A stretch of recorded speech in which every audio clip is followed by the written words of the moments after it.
السلام علیکم ورحمۃ اللہ وبرکاتہ۔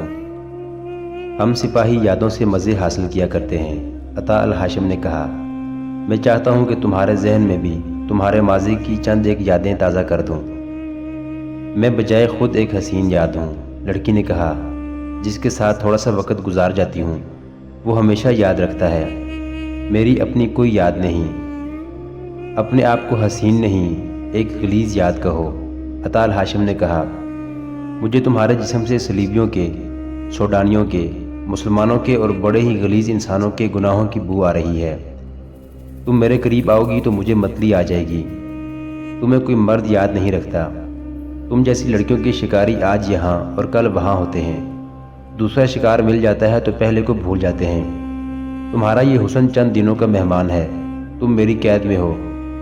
میں تمہارا یہ چہرہ اسی وقت سزا کے طور پر زخمی کر کے ہمیشہ کے لیے مکروہ بنا سکتا ہوں، مگر ایسی ضرورت نہیں۔ یہ صحرا شراب، حشیش اور بدکاری تمہیں سال کے اندر اندر مرجھایا ہوا پھول بنا دے گی، جسے لوگ اٹھا کر باہر پھینک دیتے ہیں۔ یہ صلیبی اور یہ سوڈانی تمہیں بھیک مانگنے کے لیے باہر نکال دیں گے۔ تم بڑے ہی گھٹیا انسانوں کے لیے تفریح کا ذریعہ بن جاؤ گی۔ عطا الہاشم کے لہجے میں ایسا ٹھہراؤ اور ایسا تاثر تھا کہ لڑکی کی ذہنی کیفیت میں ہلچل سی پیدا ہو گئی۔ یہ مسلمان کمانڈر کہہ رہا تھا، میری ایک بیٹی ہے جو تم سے 2-3 سال چھوٹی ہوگی۔ اس کی شادی ایک باعزت جوان کے ساتھ ہوگی جو میری طرح کمر سے تلوار لٹکا کر بڑی اچھی نسل کے گھوڑے پر سوار ہوا کرے گا۔ وہ میری طرح میدان جنگ کا شہزادہ ہوگا۔ میری بیٹی دلہن بنے گی، اپنے خاوند کے دل میں اور اس کے گھر میں راج کرے گی۔ لوگ میری بیٹی کو ایک نظر دیکھنا چاہیں گے مگر دیکھ نہیں سکیں گے۔ میں بھی اس پر فخر کیا کروں گا اور اس کا خاوند اس کے ساتھ اتنی محبت کرے گا کہ وہ بوڑھی ہو جائے گی تو بھی محبت ختم نہیں ہوگی، بڑھے گی۔ تمہیں دیکھنے کے لیے کوئی بھی بیتاب نہیں ہوتا، کیونکہ تم ایک ننگا بھید ہو۔ تمہاری عزت کسی کے دل میں نہیں اور کوئی بھی نہیں جو تمہیں محبت کے قابل سمجھے گا۔ آپ میرے ساتھ ایسی باتیں کیوں کر رہے ہیں؟ لڑکی نے ایسی آواز میں پوچھا جو اس کی اپنی نہیں لگتی تھی۔ میں تمہیں یہ بتانا چاہتا ہوں کہ تم جیسی بیٹیاں مقدس ہوتی ہیں، عطا الہاشم نے جواب دیا۔ ہم مسلمان لوگ بیٹی کو اللہ کا پیغام سمجھتے ہیں۔ اگر تم عصمت اور مذہب کے معنی سمجھ لو تو تم پر اللہ کی رحمت برس جائے گی، مگر تم سمجھ نہیں سکو گی، کیونکہ تم اس محبت سے واقف نہیں جو روح کی گہرائیوں تک پہنچا کرتی ہے۔ تم بد نصیب ہو، تم نے مردوں کی ہوس دیکھی ہے، محبت نہیں دیکھی۔ عطا الہاشم آہستہ آہستہ بولتا رہا۔ اس کے لب و لہجے اور انداز کا اپنا ایک تاثر تھا، لیکن لڑکی اس پر حیران ہو رہی تھی کہ یہ بھی دوسرے مردوں کی طرح مرد ہے، مگر اس نے اس کے حسن کو ذرا بر اہمیت نہیں دی۔ عطا الہاشم جذباتی لحاظ سے پتھر بھی نہیں تھا، وہ تو سر تا پا جذبات میں ڈوبا ہوا تھا۔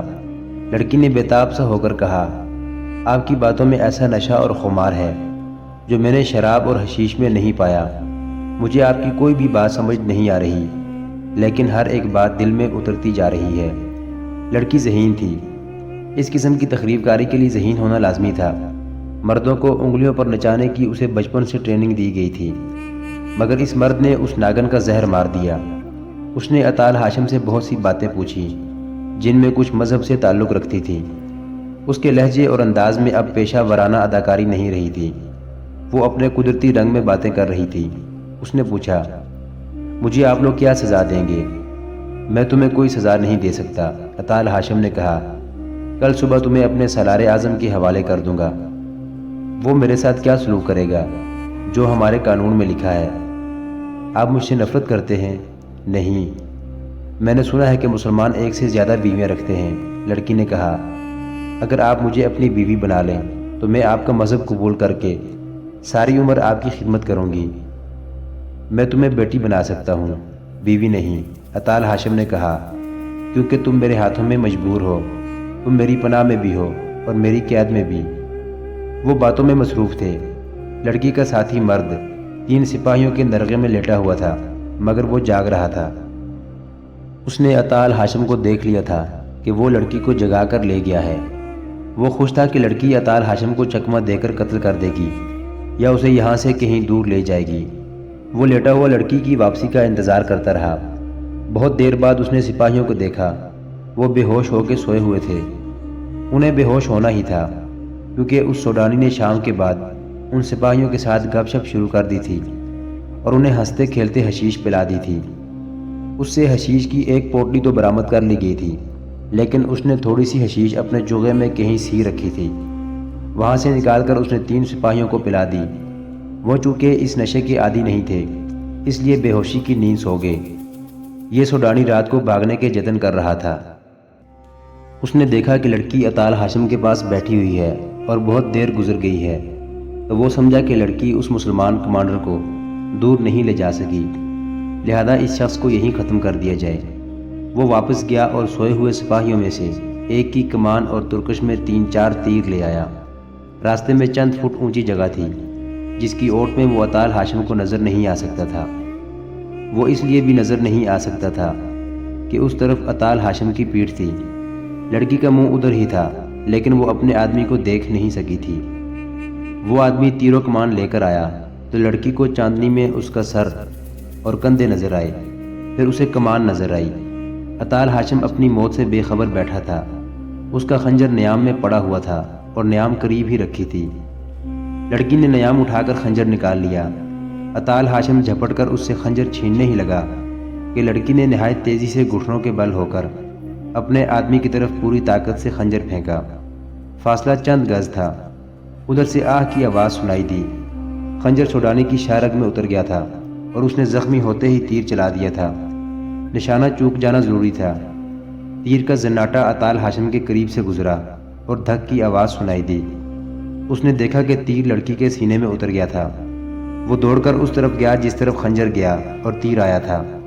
وہاں سوڈانی اپنی شاہ رگ سے خنجر نکال رہا تھا۔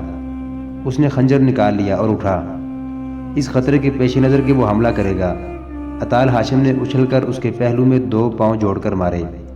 سوڈانی دور جا پڑا۔ اطال ہاشم بھی گرا اور فوراً اٹھ کھڑا ہوا۔ سوڈانی نہ اٹھ سکا۔ اس کی شاہ رگ سے خون ابل ابل کر نکل رہا تھا۔ اطال ہاشم نے خنجر اٹھایا اور لڑکی کے پاس گیا۔ لڑکی سینے میں اپنے ہی ساتھی اور محافظ کا تیر لیے اطمینان سے پڑی تھی۔ وہ ابھی زندہ تھی۔ تیر نکالنے کا کوئی انتظام نہیں تھا۔ لڑکی نے اطال ہاشم کا ہاتھ پکڑ لیا اور کراہتی ہوئی آواز میں بولی، میں نے تمہاری جان بچائی ہے، اس کے عوض اپنے خدا سے کہنا کہ میری روح کو اپنی پناہ میں لے لے۔ میرے جسم کی طرح میری روح بھی ان صحراؤں میں نہ بھٹکتی رہے۔ میری عمر گناہوں میں گزری ہے۔ مجھے یقین دلاؤ کہ خدا اس ایک نیکی کے بدلے میرے سارے گناہ بخش دے گا۔ میرے سر پر اسی طرح ہاتھ پھیرو جس طرح اپنی بیٹی کے سر پر پھیرا کرتے ہو۔ اطال ہاشم نے اس کے سر پر ہاتھ پھیر کر کہا، اللہ تیرے گناہ بخش دے، تجھ سے گناہ کروائے گئے ہیں، تو بے گناہ ہے، تجھے کسی نے نیکی کی روشنی دکھائی ہی نہیں۔ لڑکی نے درد کی شدت سے کراہتے ہوئے اطال ہاشم کا ہاتھ بڑی مضبوطی سے پکڑ لیا اور بڑی تیزی سے بولنے لگی۔ اس نے کہا، یہاں سے 3 کوس دور سوڈانیوں کا ایک اڈا ہے۔ وہ لوگ آپ سب کو ختم کرنا چاہتے ہیں، اور غور سے سنو، آپ کی فوج اتنی زیادہ پھیل گئی ہے کہ اس کی قسمت میں اب موت یا قید ہے۔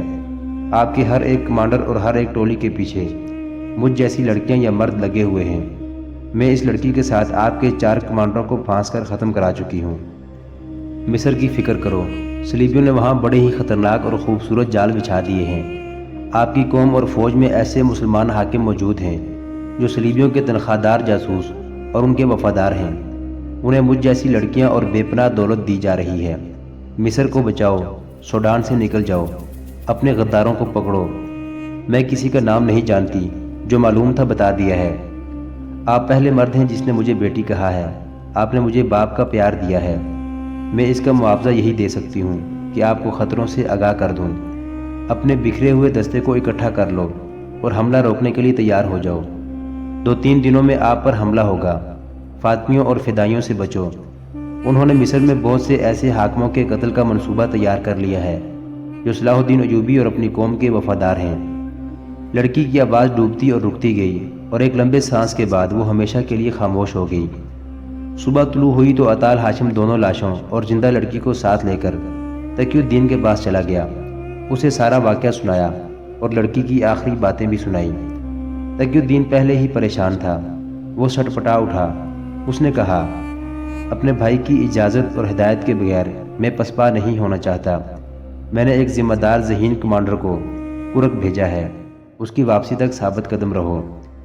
سلطان ایوبی نے قاصد کمانڈر کی بیان کی ہوئی جنگی صورتحال پر غور کیا تو اپنے مشیروں کو بلا کر انہیں بھی تفصیل سنائی۔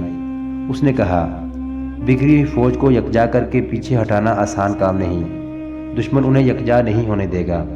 پسپائی سے اس فوج کے جذبے پر بھی برا اثر پڑے گا جو مصر میں ہے اور جو یہاں میرے ساتھ ہے، اور قوم کا دل ٹوٹ جائے گا۔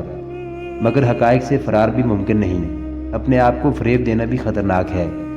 حقائق کا تقاضا یہ ہے کہ تقی الدین اپنی فوج کو واپس لے آئے۔ ہم اسے کمک نہیں دے سکتے، ہم کرک کا محاصرہ اٹھا کر اس کی مدد کو نہیں پہنچ سکتے۔ میرے بھائی نے بہت بڑی غلطی کی ہے، بڑی ہی قیمتی فوج ضائع ہو رہی ہے۔ محترم ناظرین، سلطان صلاح الدین ایوبی کی زندگی کے واقعات پر مشتمل سیریز دیکھنے کے لیے چینل کو سبسکرائب ضرور کر لیں۔ گزشتہ اقساط دیکھنے کے لیے چینل پر پلے لسٹ کا وزٹ کریں۔ ویڈیو کو لائک اور شیئر ضرور کیجیے۔